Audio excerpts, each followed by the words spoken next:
We are here in Kanchipuram at the Kamakshi temple, a Shakta pit where the navel of the Devi fell. I came to this place because the sculptures from the only group of yoginis found to date in southern India are the cause of endless speculation. At the beginning of the 20th century, the well-known collector and merchant of Indian art, Juveau de Breuil, recovered some 15 sculptures which became known as the Yoginis of Kanchipuram. It is not clear where Juveau de Breuil found these sculptures, if it was in the town here in Kanchipuram or somewhere in the district. These yoginis are of great size, and it must have been a temple that could host these huge sculptures that they are 1 meter 30, 1 meter 20 in height. Dr. Padma Kaimal recently published a fabulous book about the mystery of the Kanchipuram yoginis. The name is Scattered Goddesses Travels with the Yoginis. It is a very well written book with a lot of information, and at the same time it is a detective masterpiece. The pictures and the comparing charts bring a huge quantity of information about the mysterious yoginis of Kanchipuram. Because this group of yoginis is the only one that has been found in South India, these have given rise to a lot of theories. Some scholars postulate that these sculptures belong to an ancient temple of Matrikas. This theory has some substance because among the sculptures collected by Juveau de Breuil is a statue of Shiva apparently playing the veena.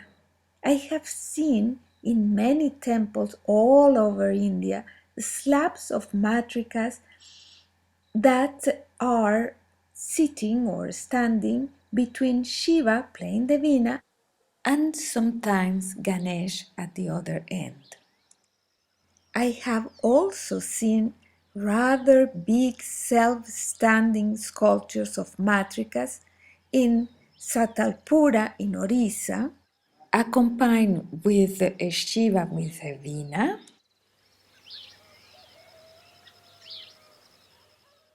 and also in south in Alampur in Andhra Pradesh, I saw in a living temple beautiful matrikas accompanied by Shiva playing the veena.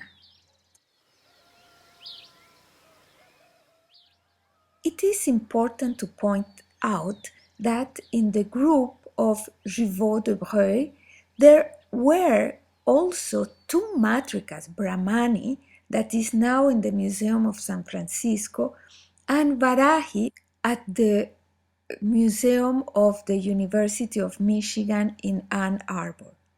These two matrikas have some stylistic similitude with the yoginis and the Shiva, but they are smaller in size and they are independent from the slab. One can see the space under the arm. The yoginis are dependent of the slab of stone, but here these matrikas are like separate from the main stone, and the platform where the matrikas are sitting gives the idea that they were displayed in a place where the devotees could go around them, while the yoginis and the Shiva must have been against a wall. Dr. Kaimal said that among the group of sculptures that Monsieur Jevaux de Breuil took from India, there were also two protectors. This is very common in the South temples. Also in the Yogini temple of Hirapur, we find two protectors at the entrance. These protectors are now at museums, one in San Francisco and the other at the Reitberg Museum in Zurich. In her book, The Scattered Goddesses, Dr. Kaimal says that a sculpture of Shanmukha Kartikeya was among the sculptures that Monsieur Jevaux de Breuil said that he found in a neglected cement temple somewhere in Kanchipuram. It seems possible that local people put together the remaining sculptures from an ancient temple. Very often is what happens in villages. The local people construct simple walls to venerate idols that are broken and that the Brahmins have dismissed because the sculptures are damaged. Broken idols are not supposed to be worshipped. This beheaded Kartikeya that is now here in the Museum of Chennai seems to have had many hands, many arms, and at the bottom it seems that his vehicle was the peacock. The name given at the museum is Shanmuga, one of the 108 names that the six-headed Kartikeya has. The label at the museum also says that this sculpture comes from Kaveripakan, the place where Dr. Divya Deheya, in her book The Yogini Cult and Temples, says was the place of the temple of these yoginis called the yoginis of Kanchipuram. Dr. Kaimal says something that Kartikeya was there because he is the god of war and that the yoginis were protectors of the kingdoms and so on. She developed that idea. This is the only point that I still have some doubts from the book of Dr. Kaimal. One can still raise the question why a Kartikeya figure will be with the yoginis. Also, one can ask why this Kartikeya seems to be more in the style of the matrikas, not in the style of the yoginis with the slab, the big slab.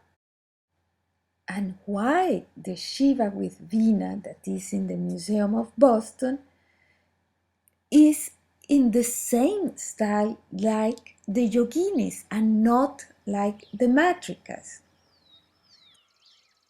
Were all these sculptures all together in a temple? Was the Kartikeya surrounded by the matrikas? Why Kartikeya would be in this context of matrikas and yoginis? Maybe some answers we can find in the Kalayana Nirnaya. In the chapter 16 of the Kalayana Nirnaya, we found an episode that talks about the role of Kartikeya in the handling of the knowledge of the yoginis, that is the knowledge given in the Kalayana Nirnaya. This knowledge was received in the state of transcendence in Chandradipa and finally integrated in the place of the senses in Kamarupa. The story in this chapter 16 tells us that first the teaching that was received was lost through the behavior of a young man, Batuka, that is identified with the six faces Kartikeya.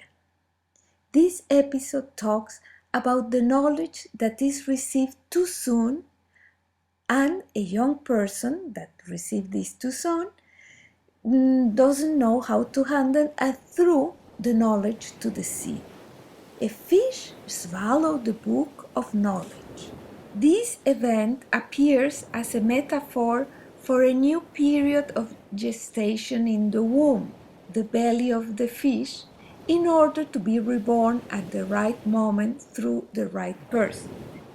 We find also this myth in the legend of Jonas in the Bible, that also was swallowed by a whale and when he came out from that whale, he was born in knowledge. In the story of the Kalayana Nirnaya, when the knowledge came out, it was through a fisherman, a low caste, and not a Brahmin. Bhairava became a fisherman in order to rescue the Book of Knowledge. This episode of the legend has been commented in several works and given many interpretations. After the knowledge was reborn, Vatuka Kartikeya is no longer a young man but appears as powerful as Bhairava and becomes the protector of sacred spaces. So maybe here we found the link of Skanda Kartikeya with the Matrikas and Yoginis as the protector of sacred spaces. Normally is Bhairava, that very often is found close to the Yogini temples or in the middle of the Yogini temples. In this case, probably as everything is different, Shiva with his Veena was close to the Yoginis, preceding the Yoginis, and Skanda Kartikeya was protecting the matrikas, protecting the whole temple. As I am talking now here in Kanchipuram, exactly in this moment in Washington, D.C., in the Sackler Gallery, they put together a show with the yoginis that from Kanchipuram that are in the different museums in US. It is the one from Detroit, the one from Kansas, the one from Washington, and the one from Minneapolis are in an exhibition all together once again in order to allow the people to compare and to look to these beautiful and gorgeous yoginis. And this was an initiative that Dr. Padma Kaimal proposed in her book. We can learn a lot by putting together all these sculptures and imagining how the temple must have been here in Kanchipuram.